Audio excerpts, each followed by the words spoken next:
Bonjour à tous.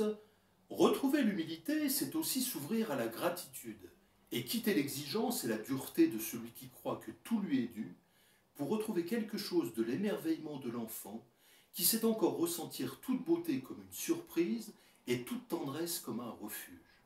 En accueillant notre fragilité et en laissant notre sensibilité se réveiller, voilà que notre monde quotidien s'illumine à nouveau. Tant de choses qui nous lassaient et ne pouvaient combler notre ennui reprennent du sens et nous apparaissent comme un don sans cesse renouvelé.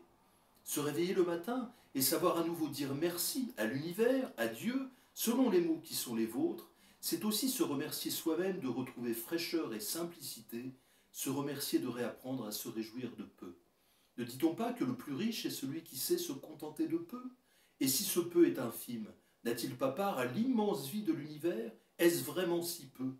En nous plaçant dans cet état de conscience, notre existence se remplit d'une multitude de petits rendez-vous avec le sacré, non plus un sacré extérieur qui devrait convoquer l'exceptionnel pour nous subjuguer, mais le sacré de l'imperceptible où tout est présence vivante qui se dévoile à notre regard attentif.